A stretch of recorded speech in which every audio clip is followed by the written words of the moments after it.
What's happening, y'all? This is Todd Wilson. We have ex-pro player, now owns his own training and development business and other entrepreneurship that he's going to share with you today. Rob Valentine, welcome to the show. What up? Appreciate you having me. Man, appreciate you Appreciate being y'all here. having me. Shout out to my guy. We've been knowing each other since LA Fitness Hoop. And just proud to be here. Happy to be here. Thank you once again. So we love to start off this show with the wall of hoop movies.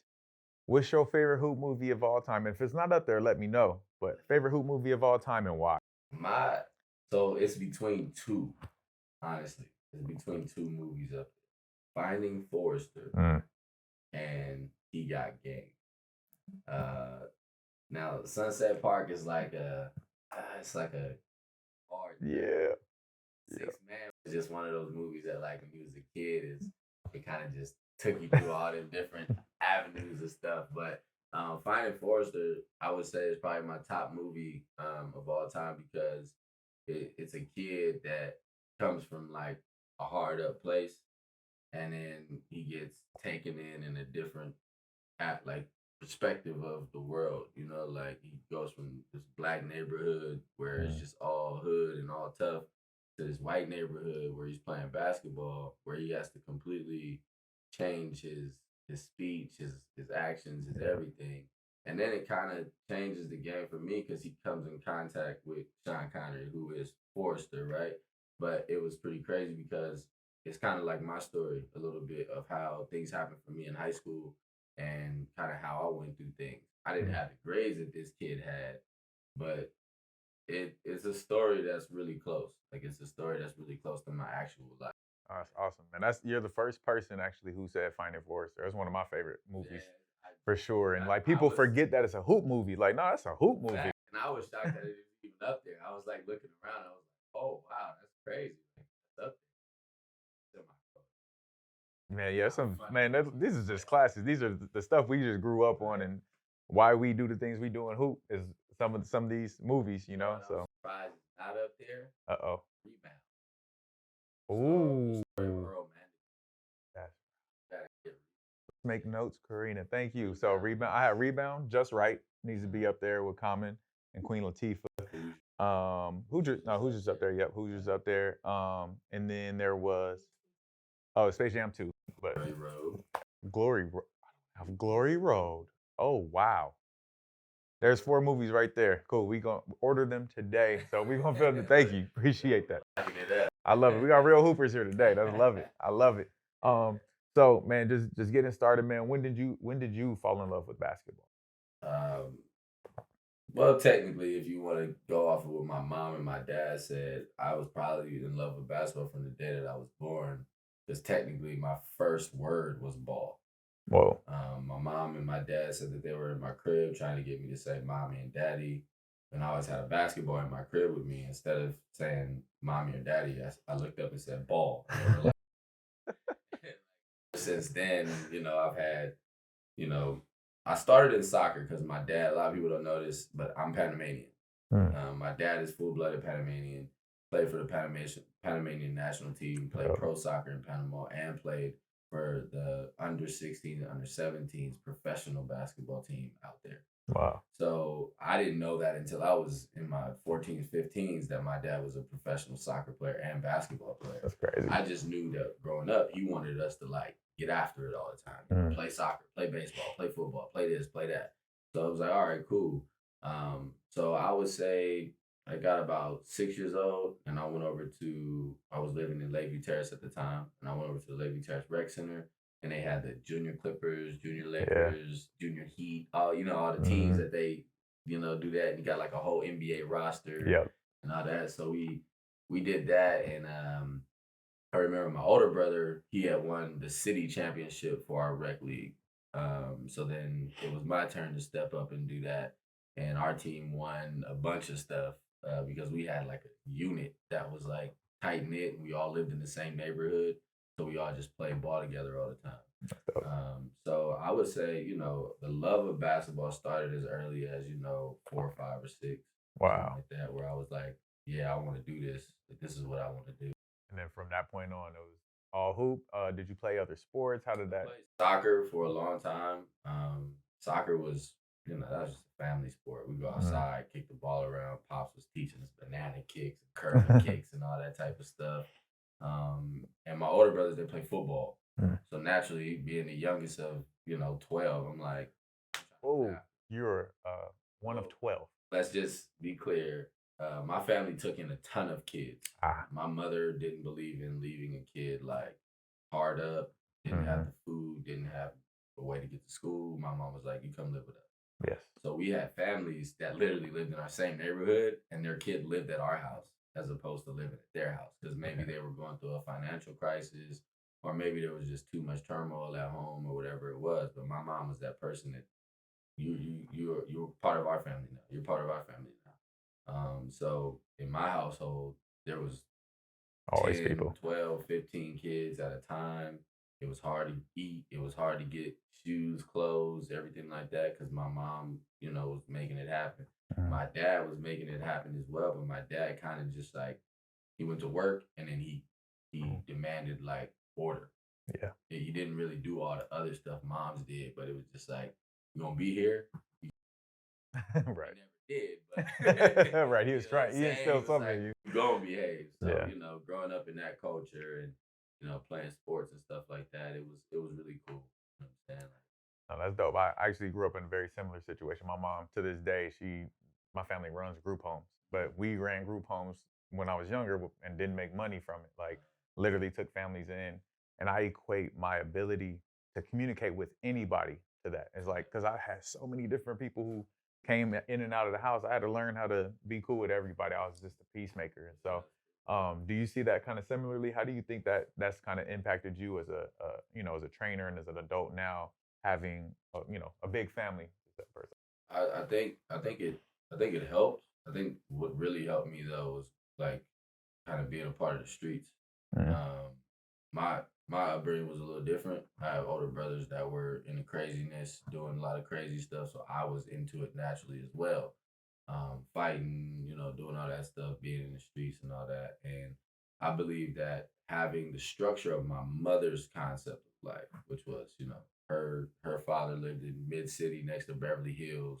Mm, He retired from a great job, military, all mm, that type of stuff in his background. Saxophone player, played jazz music. mm. Like I had a whole world in another area where it was like, this is really nice over Yeah. here. And then it was like, but then I would go home and I'd be like, I really like it too over here. Like, I like this hard, like get after it. And I also like this real plush, like sit Yeah. down, put my leg up, drink a little, you know what I'm saying? Like stuff like that. My grandfather was the first person I ever saw smoke a cigar or drink wine, like that. When I was Mm, growing up in Tennessee, right. E&J, I had never even seen wine before. I would see those bottles when I was going to a liquor store and be like, what is that Right. stuff? I don't know what that is. So Mm, my grandfather showed me a ton of first time I ever played tennis, mm. first time I ever art show or gallery. First time I ever, So, the first time I ever like you know shopping guy. You know what I'm saying? Like my dad never went shopping, right. but my grandfather was like, "Let's go get some." You know what I mean? Like Yeah. little things like that. First time I'd ever been to the market with a guy. Like my Mm, grandfather would take me to go get stuff from the market. I'm like, so weird. My mom does it only. mm, It's just interesting that it was like the best of both worlds right there, and that's what helped me be able to tap in with all different versions of life. Like there's only a couple of versions of life: yeah. the hard life, medium life, plush life. Like there's no real in between. You know Mm, what I mean? Everybody's got their version of hard. yeah. Everybody's got their cool life, and everybody has their peak. And I think I saw all three at an early age, so it was easy for me to like, oh, let's say a kid comes in 200 million, know how to talk to him. Right. I know exactly what to say to him. I know how he operates, so going through his mind. And I Mm, also know the kid that comes from a family that 7,000, 4,000 house bill, has kids. I know family.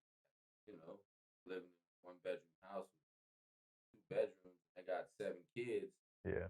They got to feed all 7 kids, and mom makes 2,500 and dad makes 1,300. Like it's one of those things where I've Mm. seen a lot of those girls.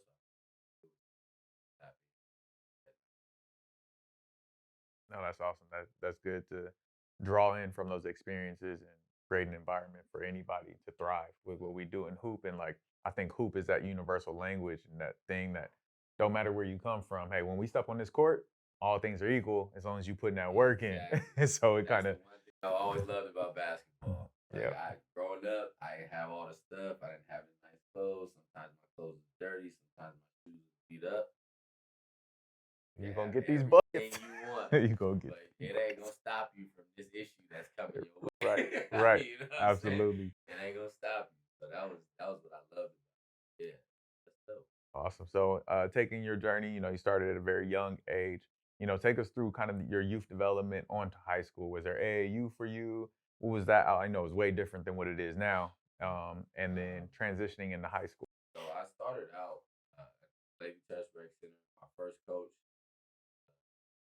at Akil.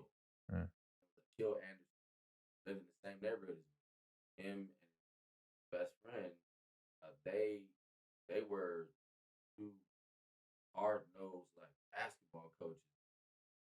Most most of the parents were like, I don't want my kid working with that guy, cussing, yelling. And my dad was like, I was just like, all right. So I got in, and that's how I met the team. Like, their nephews, Thomas Franco, Jacob Franco, and all those guys. And shout out to Wayne, our coach. Wayne, that was the dude that helped me. Shot a lot as a kid. Wayne was high yellow, light, tall Represent. dude, and had a burner on him too. Mm. I mean, whenever he came in the gym, and I was just like, man, I gotta learn that.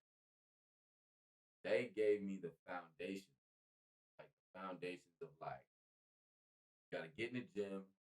You gotta get ready to play. You can't come in here and be joking around, Yeah. messing around. And then uh, a guy who's now my brother-in-law, married to my sister, my second coach there, Elliot.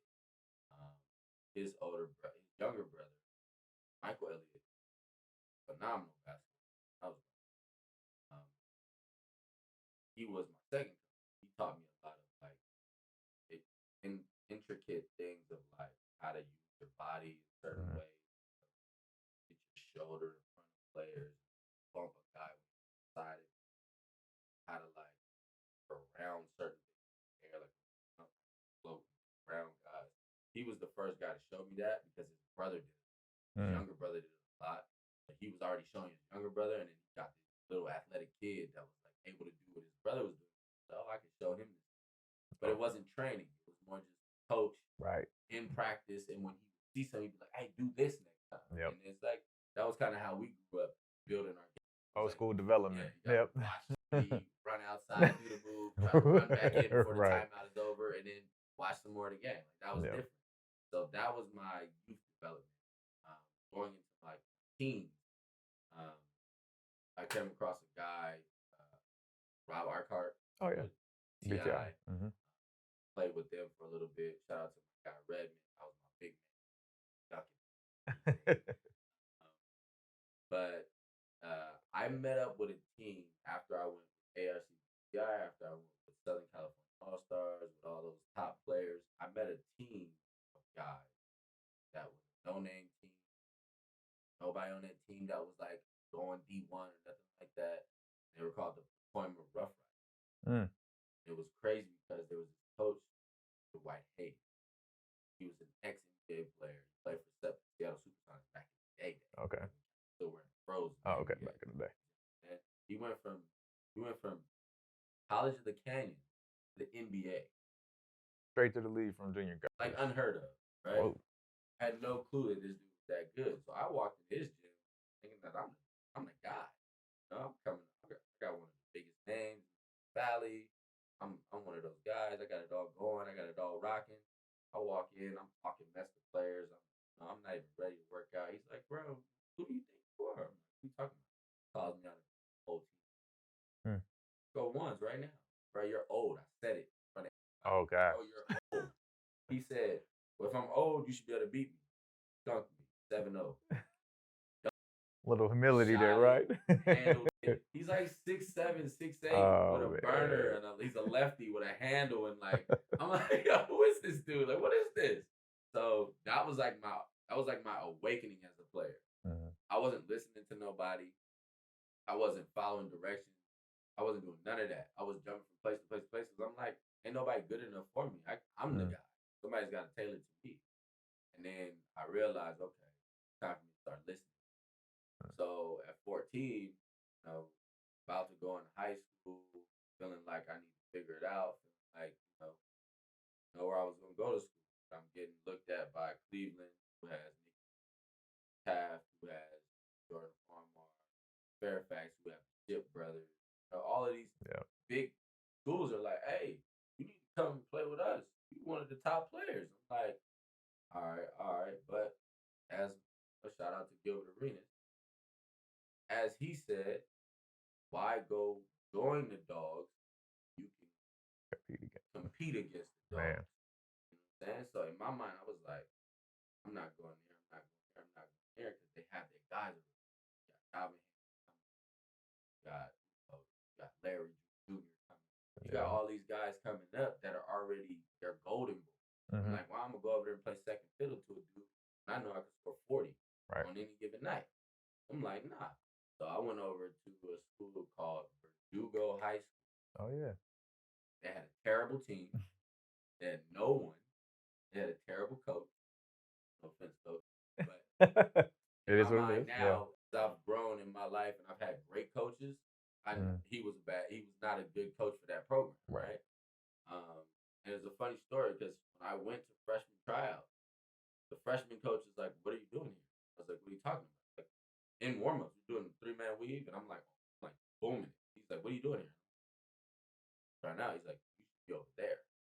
So he sends me over to the JV tryout. JV tryout, they have a kid on that team named Calvin that I know. Me and Calvin are there, and Calvin looks at me like, "What are you doing here?" What? He's like, "You should be a varsity. You should be over here, Rob." And I'm like, he just told me to come over here. So he's like, "All right." So I get into that workout a little bit. Now I'm working out with them and come down the middle of the lane, dunk. He's like, over there. So dunk your way up. Now I'm outside with the varsity players. Varsity players are just shooting around because their team is set. They're not picking up any players. They had 6 seniors, they had 3 juniors. Like their entire team was like higher classmen. So they weren't picking up nobody. Coach looks at me and he goes, "What are you doing here?" I'm like, "Well, those coaches tell me I should come outside with y'all." He's like, "You have no business being here. We have one of the best players in the state. We don't need anybody else." I'm like, "What?" And I took offense to it. Like, who are you talking to? And that was the hood coming at it. Yeah. That was the streets coming at it. Like, who are you talking to, bro? Like, you don't even know me. And the dude that is the best player at that school, his name was JoJo. He had real long, thick, like biker sideburns. Yeah, the oldest truck, bro.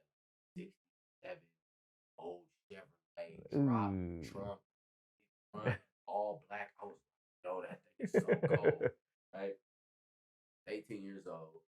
I gotta admit, white dude, game was there. But I was just a different player. I was faster. I was more explosive. And he's like, "Oh, you think you can play with us?" He came from behind his coach. "You think you could play with us? And you think you're ready for varsity?" He's like, "Man, coach, let him play." I'm looking at him like, okay, all right, you don't know who I am. So, and I've never seen this dude before. So, I mean, you already know right away, it's full throttle. I'm coming at his head every single time. And I'm getting after him. But on the other end, he's scoring. He's 6'6". Oh, okay. Got a handle. He's shooting over the top. At the time, I'm probably like 5'9", 5'10". I'm barely getting into the 6 feet realm. So I'm like, I'm tiny to him. He does his thing. I do my thing. At the end of the game, me and him like boys. We like, "Hey, man."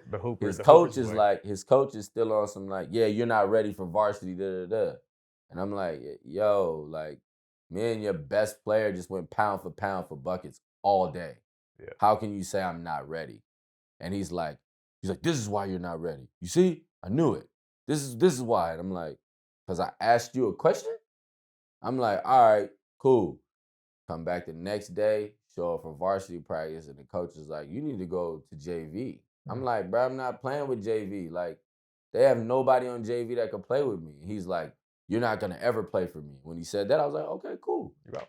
Transferred over to Kennedy High School. This is where the world got different. Kennedy is a Hispanic-based school. They have black kids there that get busted from LA. So I'm going to Kennedy, and now I'm seeing my friends from LA. Oh, wow. So this is getting even worse because the dudes that I was doing all the dumb stuff with, now they're at school with me. Oof. See?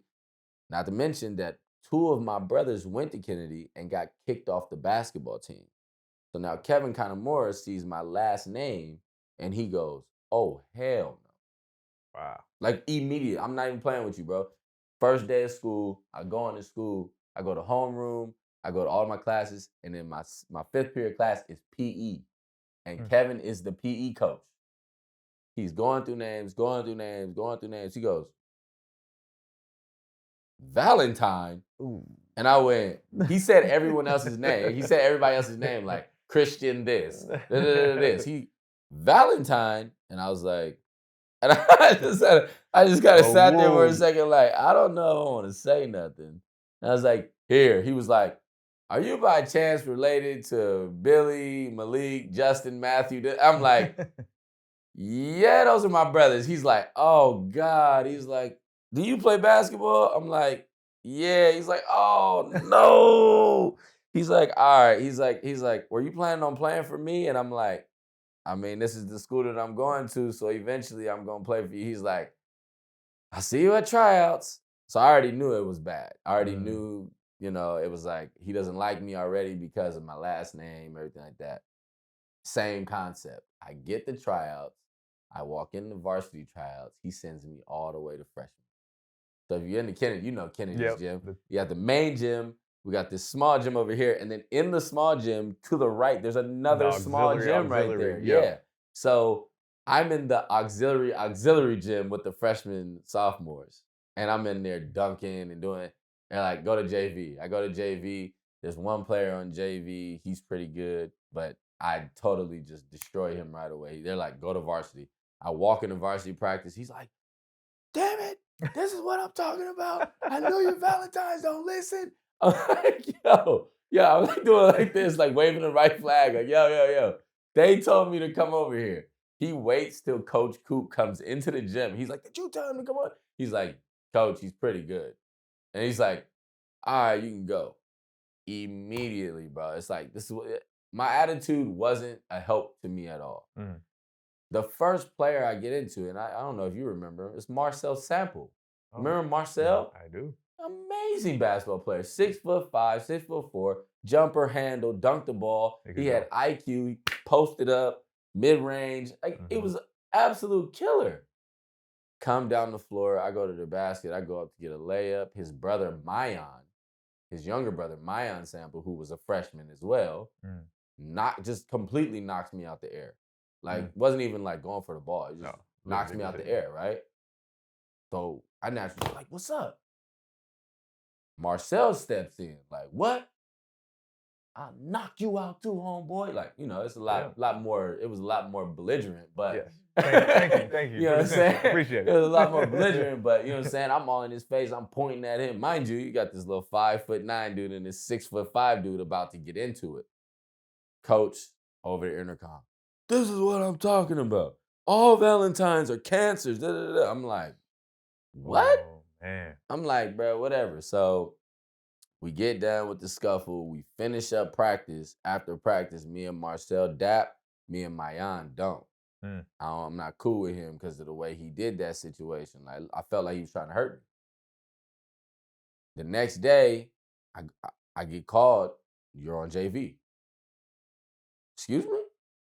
What are you talking about? They're like, you're on JV. I'm like, bruh, it's summer basketball about to start. I'm not playing JV. I was just playing summer basketball with Taff on varsity. Why would I come over here and play JV?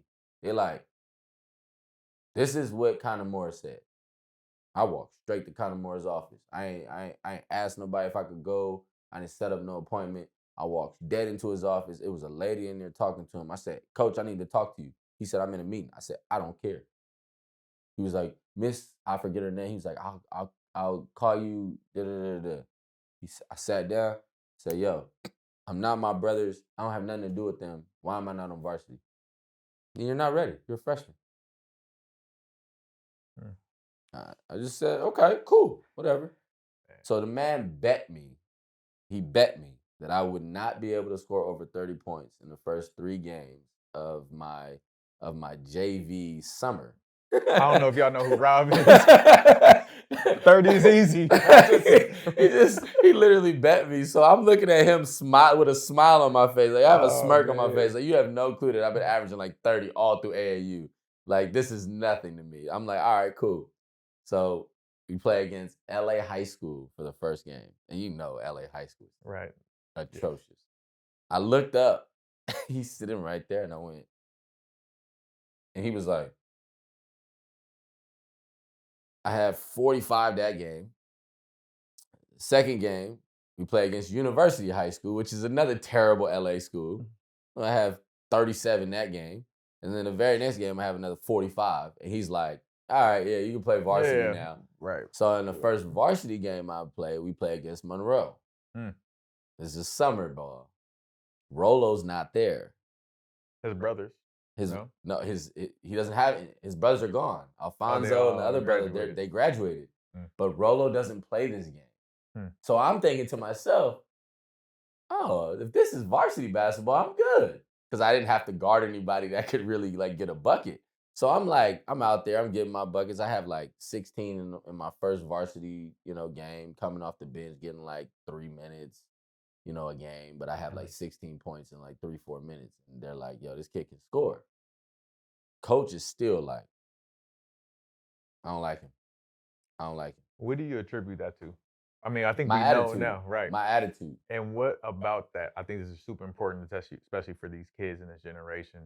That attitude, because I believe part of it is that attitude got you to where you're at, though. Fact. And so there's a part of it that's positive that you can move in a positive way, but also the negative part of it, the doubt that it puts in people, I think it's intimidating. And what do you teach kids now about that attitude? I teach every single kid that I come in contact with, to be a complete dog, complete animal. I tell the kids, even the younger kids that come in, and like if I have a younger kid, let's say I got like a 6-year-old that's been with me for a year, and he's further along than the new 6-year-old that comes in, I tell him, eat his lunch. Yeah. Eat his lunch. They're like, we could. Eat his lunch. I don't care. The concept of basketball is a respect game. A lot of people don't understand that basketball is not a game of wins and losses. It's not. It's not a game of championship. Why is Jordan the GOAT when there's a guy named Bill Russell that has 13? Like, why is, you know what I'm saying? Like, why is Kobe considered a GOAT when Wilt Chamberlain scored 100 points? Why is Kobe's 81 so incredible? There's a guy that scored 100 already. It's the way they played the game. It's the way they played it. There's not a basketball player in the world that would not say, I don't respect Kobe Bryant. Right. There's not a basketball player in the world that will say, I don't respect Jordan, or I don't respect Wilt, or I don't respect Kareem, or I don't respect Russell, or I don't respect David Robinson, or Tim Duncan, or Shaq. You can't not do that because those dudes will take you out on the floor and bust your head. That's just what it is. So in my program, I don't care about wins and losses. You can ask any kid that's ever been in my program. If they ever looked at me and said, I want to win, I'll slap them. Win? You want to win? If you want to win, stop playing basketball, go play baseball, and go get $100 million contract being one of the worst players on the team. Right. You want to win, go do something that people win at. We don't win in basketball. A lot of people don't realize this. Think about the money that's in basketball. You have to have a max or a super max contract to make anything close to $100 million. Anything close to that. Just think about that. There's people making that in real estate. There's people making that in business, finance. There's people making that in art. If you want to win at life, you have all types of other ways to win. There's so many avenues to win. And think about it. There's 400 players in the NBA. 400. You're going to be the number one guy out of 400? If you're banking on yourself, more power to you. I was. Right. I was banking on myself, and I respect anybody that is gonna bank on themselves to do it. But personally, mentally, now where I'm at, and all the coaching and all the training and everything I've done, I'm not looking at anybody telling them, "Yeah, you're winning that basket." Hmm. I'm just not. I just won't do it because there's ways to make money at basketball. There's ways to have fame in basketball. Like me, technically, a lot of people don't realize this, but I'm technically like infamous. Everywhere I go, anywhere I go, whatever I do, hey, you Rob, hey, I remember when you was playing against Taft and you had 28 in the first half. And I remember when you did this. Or a dude will walk up to me like, hey, bro, you remember back in high school we played against each other, man. You gave us like 35. I'm like, Who are you? I've never even seen your face before, you know? Like Yeah. technically we become infamous as our game develops and we get better and better and better and better. So it's like one of those things where like, you know, for me, I think the world of basketball is changing drastically as we can see it, right? Yeah. And I love the fact that they're putting more and more money into the game of basketball because now it looks like a guy that comes in his rookie contract and is not that good and not really getting paid that much. He can still make 10 million. Yeah. That's a good living for some The guys. minimum now starting next year is $1 million. It's That $1 million. is the minimum And it's for been any player in the NBA. 425,000 for like Yep. Which 25 half years. of that is going on taxes Exactly. right away. Now Unless it's you $1 live million. in Vegas or Right. Dallas or something, Right. like you're done. Yeah. So it's like one of those things where it's like I personally I want to see the game evolve.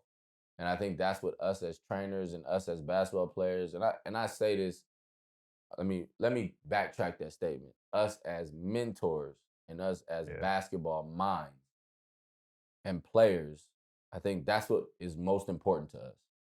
And every time I've ever come in contact with anybody that's really a basketball person, they've never talked to me about money. They've never been like, oh, I'm trying to make this amount or I'm trying to get this, or I'm trying to Man. get that. It's a love thing, it's a respect thing.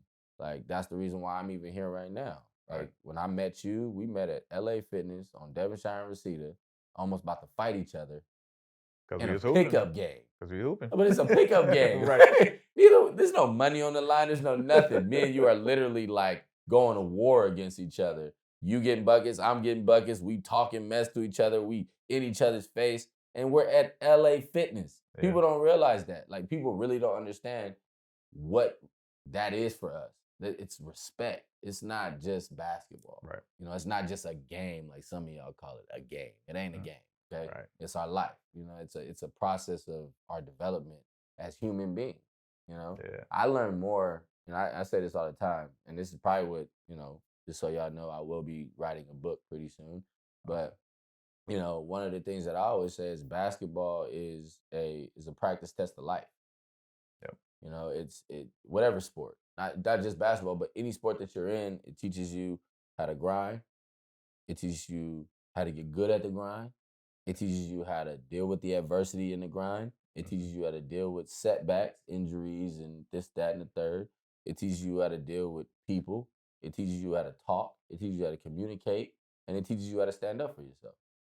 Man, that's a big one. Like those are things that we all need.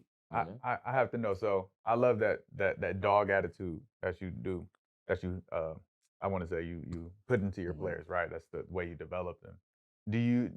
I want to talk about the other side of it, where, with the authority, how does that look? Did you feel like you were still right for, you know, challenging the authority at that time coming in? And would you do it differently now?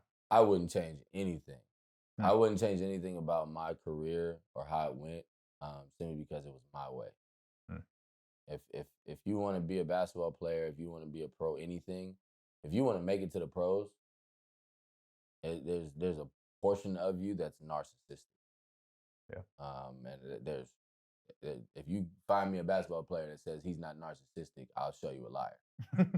You get my They point? gotta You believe showed in me, themselves you somehow. showed me a NBA guy, an overseas guy. You showed me a NFL, a MLB, a hockey, a soccer. I don't care what it is. I mean, think about the dude that came to LA and LeBron sent him a jersey, like a welcome to LA thing. He signed the jersey and sent it back to LeBron. Like, Wait, who is this? I forget the dude's name. He's the dude with the long hair. He plays for the LA Galaxy. Like when he first Wow. came over to LA, LeBron and everybody was sending him welcome to LA gifts. And he signed LeBron's jersey and sent it back. Like, here, this is for you. That's narcissism at its highest level. Like, you get my point? Oh like, my God. like- Find that clip. We gonna like, put that in here. That for is- real. that Like, is so people dope. talk about it all the time. People talk about it online all the That's time. hilarious. But that's what I mean by, like, there's a narcissistic concept of all pros. Everyone at the top of their game, whether it's real estate, whether it's writing contracts, whether Right. it's singing, dancing, whether it's, art, whether it's penmanship. You could be a esthetician that just does computer work for the courts. Once you get good enough, hey, nobody bro, can tell you look, nothing. hey, look, I'm up to 670 words a minute. What You know what I'm doing? saying? Like, where you at? It's like that's just what it is. Like, imagine if somebody walked up to you right now, even though you're older, even though all of that stuff, right?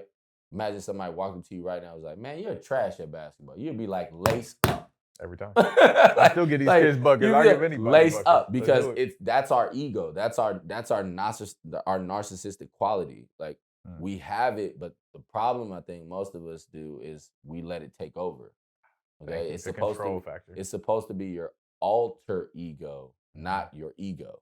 Right. It's supposed to be a portion of you, not who you are. And that's kind of what I did. Is for a long time my alter ego was my ego. And that's where I think for me, in my era, it was acceptable. Right. In our era, it was acceptable to be a little bit more tough, a little bit more gritty, talk a little bit, say some stuff, and nobody says anything. Right. Nowadays, you have to be very careful about what you say, how you say it. You have, like, I heard a kid in a game say something about another kid's like mom or something like that. The referee stopped the game and told the coach that he needs to sit down. And he was like, "Wait, what?" And he was like, "What did he do? You didn't even give him a tech." He said, "He's out here talking about kids' mom." He's like, "This is basketball. He's allowed to talk mess." He's like, "Not on my court, he's not."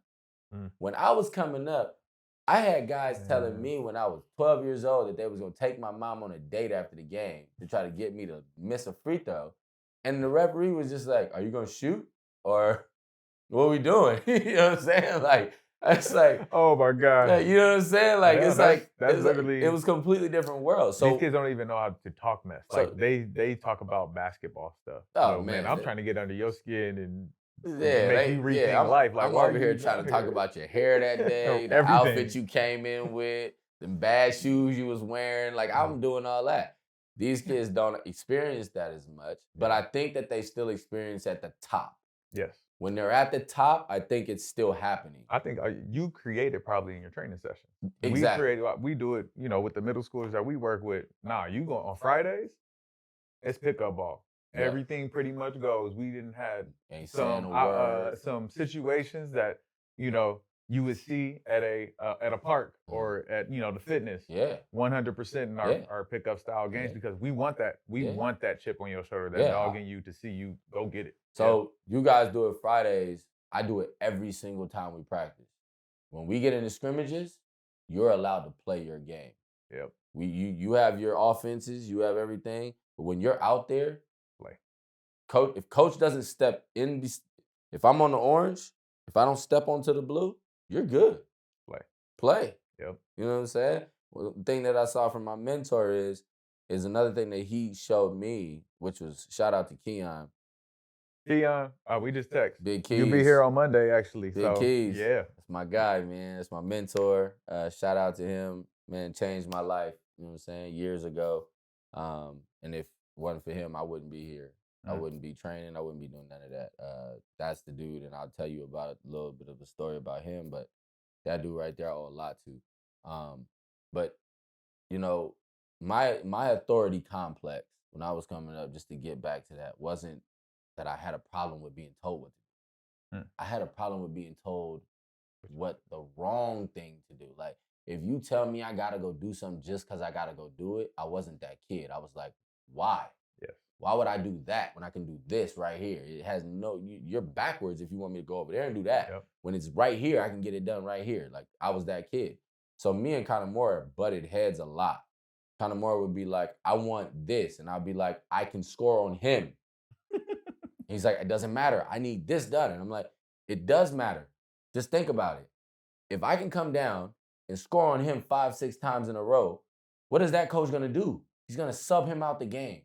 And if that's one of his best players, we win. We win in that situation. He would be like, that's not basketball. That's not basketball. But eventually he started to realize it. And you know what? I got a kid that's so good, he literally makes other teams and other coaches make changes. Man.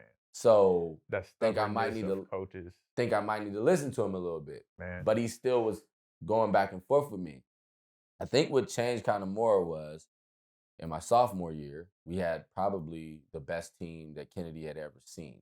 It was, we had me at the point, we had Marcel, we had Mayan, we had this kid named Lurch, we had Rodney, we had Nick Strobel, we had Brandon Burnside, we had guys. We were like ranked number 11 in the state of California.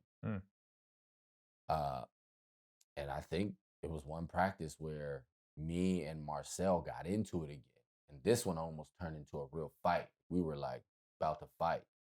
And coach got on the intercom and he starts going off and telling me that I'm the problem and I'm always talking mess to people and I need to learn how to be more cordial and And Marcel was like, hey, coach, you got to cut that out. And he just got quiet, like, what? And he was like, nah, we need this. We need this because we got cats on this team. They ain't worth nothing.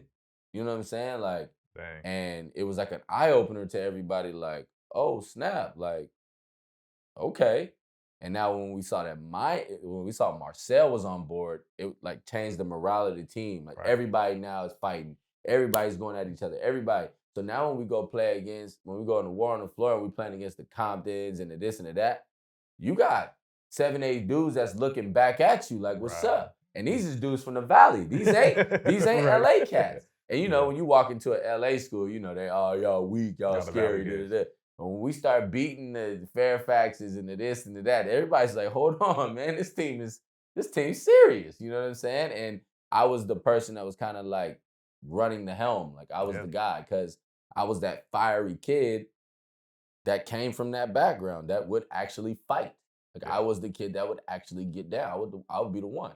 So, I remember, a time where in my junior year, this is when the team was dwindling and everything starting to fall off a little bit. We still had a good year that year, but it was like it was falling away.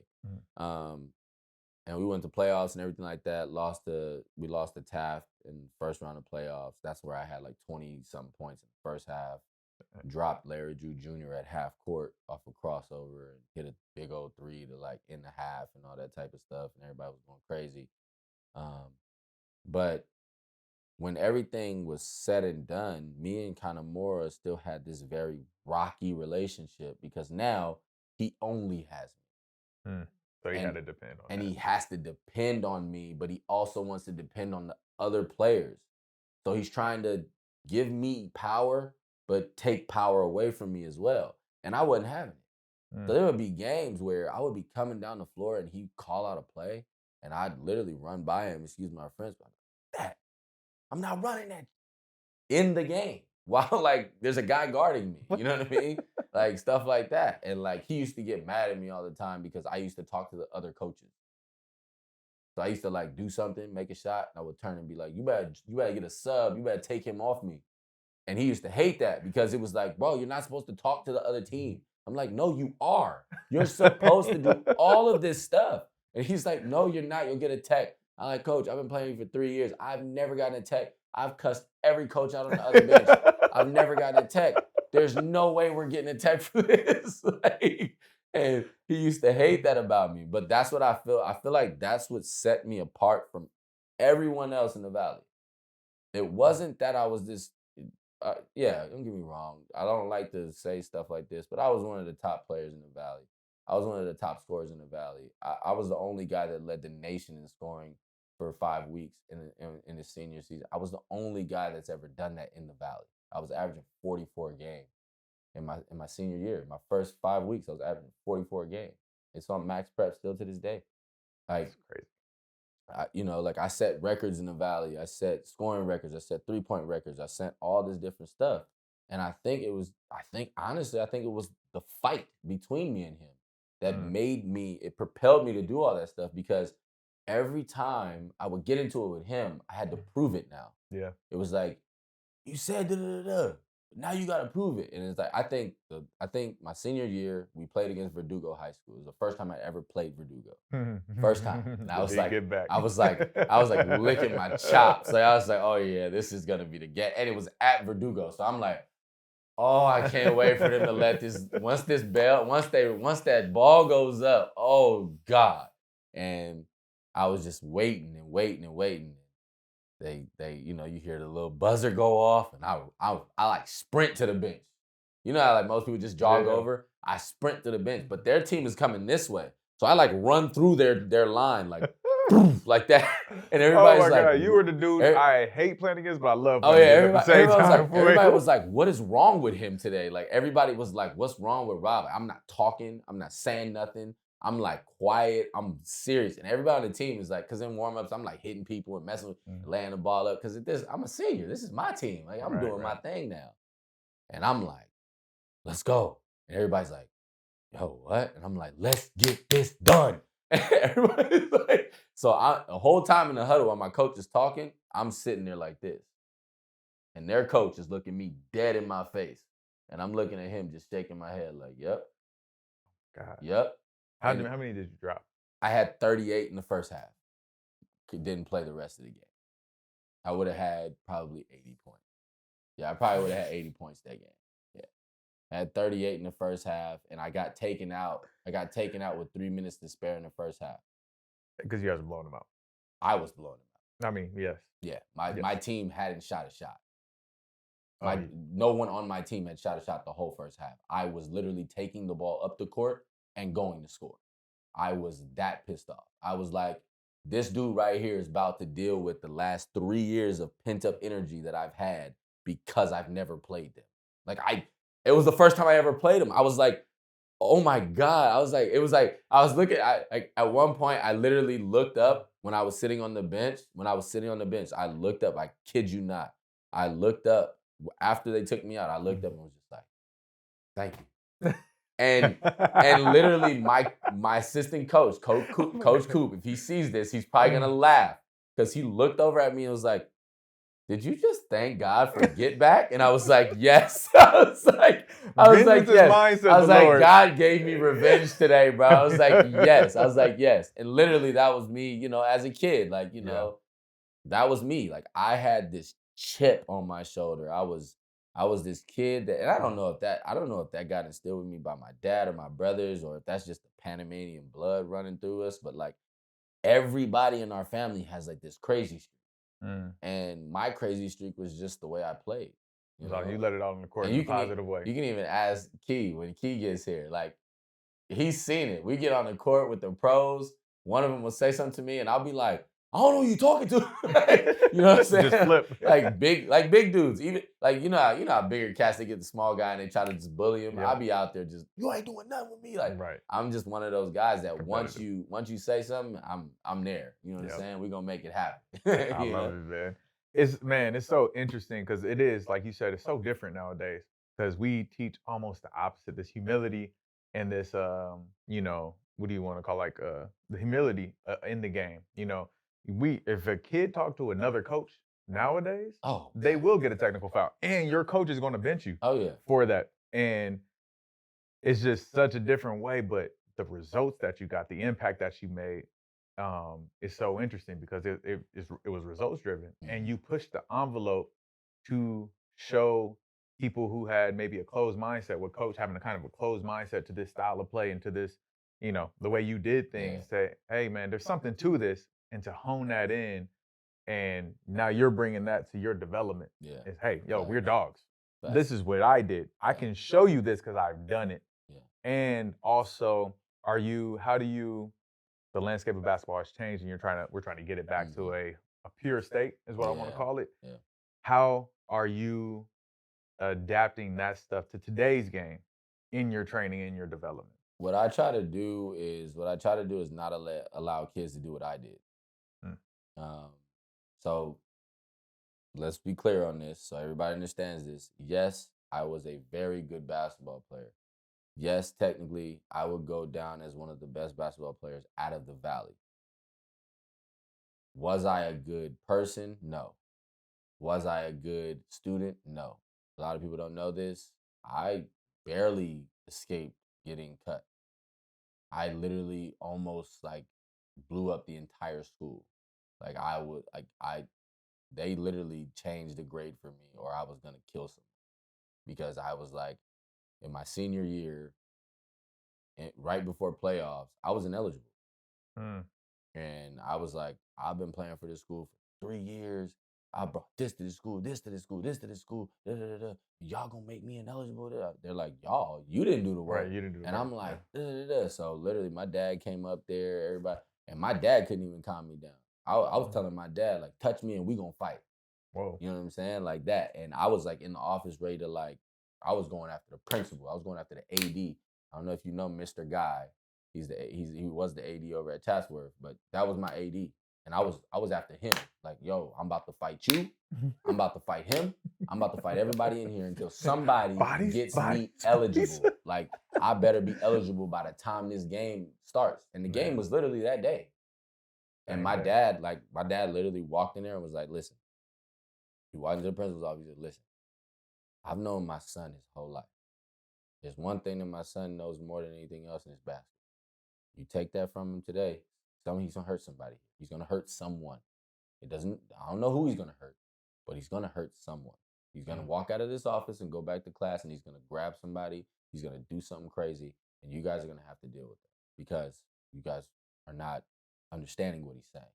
Like, this means more to him than life. He will go to jail for this sport. And they're all like looking at him.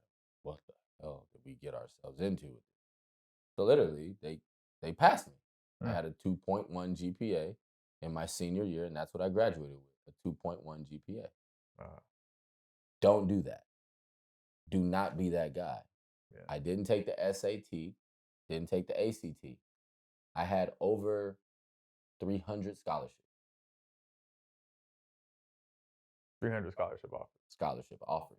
Not a letter or no. I had offers, and I threw them all away because I wanted to be a cool guy, because I wanted to be tough, because I didn't want to go to school. School wasn't my thing. Classroom. I'm a hooper. Right. You know how good I am? I'm going to the NBA at a high school. That's what I used to tell people. You know, like, I don't want to do this. I don't want to do this school thing. Then when I got to college, I went to a year of junior college because I had to get eligible to go to college. Right. Went to Glendale Community College. I was an honorable mention All-State player. Averaged 21 a game with a couple of assists or whatever. And I got recruited to the University of Arkansas. When they found out my grades, they were like, like, we do things, but not this. They're like, we can't really help you in that world, buddy. I don't even think you could make it here. Like, if you came here, you'd probably flunk out first semester. You're probably right. So, playing in, remember Wilson, Coach Wilson? From Canoga Park High School? Oh, yes. David Wilson? Yeah, Dave Wilson. So, a guy, and going back to that story, right? Okay. So, high school, 15 years old, I'm getting into a lot of craziness with my mom. My dad and my mom split, and I'm always fighting with my mom and doing craziness to my mom. I apologize, mama. A lot of craziness. And I was just in a bad way. And Andrew Cartwright, who you know very well, he transfers in to Kennedy High School. He's from New York at the time. I didn't know he was from Canada, but he's living in New York, transfers in. And I'm like, white boy, cares, whatever. Bah, one. Man, that boy can go. I'm like, okay, whatever, white boy, he can shoot. Bah, two. Okay, I'll put a hand up this time. Bah, three. I'm like, Like, hey, you guys know who this guy is? They're like, oh, we ain't never seen him before. And this is in practice. He wasn't at a trial or nothing. This is in practice. He came to practice. Bow, 4. He ain't missed a shot. He hasn't missed a single 3. But I'm here. Catch it. Bow, 5. I'm like, yo, hold on, man. Who is this guy? And me and him, we start going at it. I'm going at him. He's coming at me. And I'm like, damn, this dude can play. Middle of that year, I ended up getting taken in by his family. His mother and him saw how much it was hurting my mom to drive from Burbank to the Valley to back to Burbank to get to work, to drive back to Burbank to pick me up. So one day we walked into his house, after school. We just got done eating Taco Bell. We going to the house to get on 2K. We about to do that. And he walked in and he goes, hey, Mom. And she's like, hey. She's like, who's that? He's like, oh, this is my boy Rob. He plays on the team. She's like, okay. He's like, he about to stay with us from now on. I looked at him like, nigga, what? You know y'all white, right? Like, I'm black. What you talking about? He's got 2 twin brothers. You know what I'm saying? Like, whole full house. Like, he's like, yeah, he's gonna be staying with us from now on. And I'm just like, and she's like, okay. She's like, let me know if you need anything, son. Like, she just hit me with that right away. Oh, like, different cultures, man. I love it. In my mind, I'm thinking, this is a joke. They do this all the time with people that come in here all the time. He's like, yeah, call your mom and tell her to bring some stuff over here. And I'm like, bro, what are you talking about? I'm like, I'm not staying here. He's like, nah, bro, like, yeah, you are. It's too much. Like, you not coming to school sometimes. You being late. The wisdom of him is this is when y'all 15? Yeah. And for him, the wisdom for him to see that. And that's the reason why I say that story hits home for me. Yeah. Andrew Cartwright technically saved my life basketball-wise because he gave me an avenue to get away from what I was going through and just allowed me to focus on one thing again.